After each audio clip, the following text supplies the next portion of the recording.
যখন আপনি আমি কোনো গুনার কাজ করি তখন দেখবেন মনটা, এই বুকটা একটা হার্টবিট বেড়ে যায়, তুপ তুপ তুপ তুপ তুপ তুপ তুপ তুপ তুপ তুপ, হয় কি হয় না?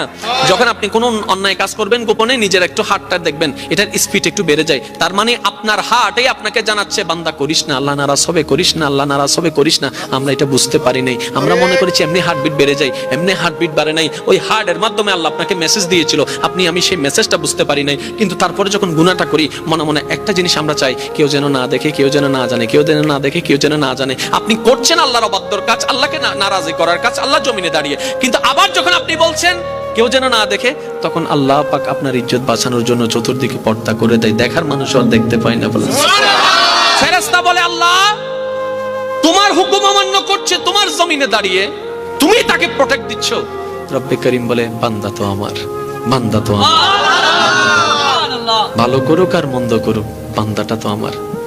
বান্দা যখন কোনো গুনার কাজ করে আল্লাহ পাক রব্বুল আলামিন তখন তাকিয়ে থাকে, বান্দা আয়, ফেরত আয়, রিটার্ন কর, রিটার্ন কর, এখনো সময় আছে, রিটার্ন কর। বান্দা যখন করে ফেলে তখন আল্লাহ পাক বলে যে এবার রিটার্ন করে তওবা কর, এবার রিটার্ন করে তওবা কর। করে ফেলেছো তো করে ফেলেছো গুনাহ, কিন্তু তুমি যদি মন থেকে একবার তওবা করে বলো যে মাওলা ভুল করেছি, মাফ করে দাও, আমি আল্লাহ ইয়াগফিরুজ যুনুবা জামিয়া। সুবহানাল্লাহ। আমরা আসলে রব চিনতে পারি নাই। ওই রব, ওই মায়ার রব, ওই মমতার রব, ওই ভালোবাসার রবকে চেনানোর জন্যই নবী রাহমাতুল লিল আলামিন দুনিয়াতে তাশরীফ এনেছিলেন। সুবহানাল্লাহ। মনে রাখবেন ভাইরা, নবী সাবজেক্টটা তর্কের বিষয় নয়, কোরআন সাবজেক্টটা তর্কের বিষয় নয়, এটা অনুভবের বিষয়, এটা গবেষণার বিষয়, ঠিক না বেঠিক? এবার আমি শুধু আপনাদেরকে একদম শর্টকাট একটা নলেজ দেওয়ার চেষ্টা করব, যদি আমার মুনিব আমাকে দয়া করেন। মানব জাতি, মুসলিম জাতির জন্য গাইডলাইন হচ্ছে কোরআন। গাইডলাইন, জোরে বলতে হবে, গাইডলাইন। কোরআন থেকে আমরা গাইডলাইন নিব, সেভাবে জীবন যাপন করব, এটা হচ্ছে আমরা। আচ্ছা বলেন, নবীর একজন সাহাবা ছিল আবু বকর, সত্যের উপর ছিল না মিথ্যার উপর ছিল? আপনার আমার নবীর উপর কোরআন নাজিল শুরু হয়েছেন তখন নবীজির বয়স মোবারক কত? 40। কত? 40। শেষ হয়েছেন 63-তে, মানে 23টা বছর লেগেছে। একটু খেয়াল করবেন, কমপ্লিট কোরআন নাজিল হতে 23 বছর লেগেছে। কিন্তু এর আগে আবু বকর সিদ্দিক আকবর হয়ে গেছে। এখনো সম্পূর্ণ কোরআন নাজিল হয়, এখনো সম্পূর্ণ কোরআন নাজিল হওয়া শেষ হয়নি। কোন কোরআন? যে কোরআনটা আপনার আমার জন্য গাইডলাইন। প্রত্যেকটা আয়াত এখনো নাজিল হওয়া শেষ হয় নাই, কিন্তু Siddique Akbar success, Omar Farooq success, Osman Ghani success, Maula Ali success. এবার আমরা প্রশ্ন করলাম, আমরা তো কোরআনকে দিয়ে সাকসেস হতে চাচ্ছি, কোরআনের সাজেশনের ছায়া তলে ওইটাকে মেনে সাকসেস হতে চাচ্ছি। আপনারা তো তখনই সাকসেস হয়ে গিয়েছেন, তখন কোরআন পরিপূর্ণ আসে নাই, সব হুকুম পরিপূর্ণ আসে নাই, সব আয়াত পরিপূর্ণ আসে নাই। How can possible? তখন সমস্ত সাহাবায়ে কেরামের দরবার থেকে উত্তর আসবে, একটা হচ্ছে থিওরিক্যাল আর একটা হচ্ছে প্র্যাকটিক্যাল, দুটোটাই হচ্ছে একটা। কোরআন হচ্ছে থিওরিক্যাল, ওই কোরআনে যা আছে নবী মুস্তাফার জীবনে প্র্যাকটিক্যাল তা আছে। বলেন সুবহানাল্লাহ।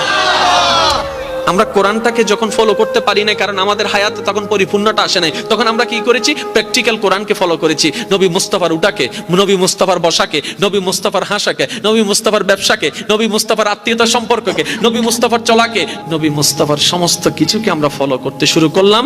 এদিকে আল্লাহর প্রিয় হয়ে যেতে লাগলাম। কোরআন আওয়াজ দিয়ে উঠলেও, ইন কুনতুম তুহিব্বুনাল্লাহ ফাত্তাবিউনি ইউহিব্বুকুমুল্লাহ। আরেকটু জোরে বলেন না সুবহানাল্লাহ। আল্লাহ আমাদের সবাইকে বুঝার তৌফিক দান করুক। আল্লাহ আমাদের সবার প্রতি মেহেরবান, যদি আমাদের ঈমানটা ঠিক থাকে। একটা এই পয়েন্টটা একটু বোঝার চেষ্টা করবেন। আল্লাহ আমাদের সকলের প্রতি স্পেশাল মেহেরবান, যদি আমাদের সকলের ঈমানটা কি থাকে। সবাই মিলে বলেন, ঈমানটা কি থাকে? এখন চলেন ঈমানটাকে একটু বোঝার চেষ্টা করি। আল্লাহ ঈমানের অংশ, একটা হচ্ছে ঈমান আর একটা হচ্ছে আমল। কয়টা ভাই? আচ্ছা আমি বলবো, সেটা আপনারা বলবেন, ঈমান নাকি আমল আপনারা বলবেন।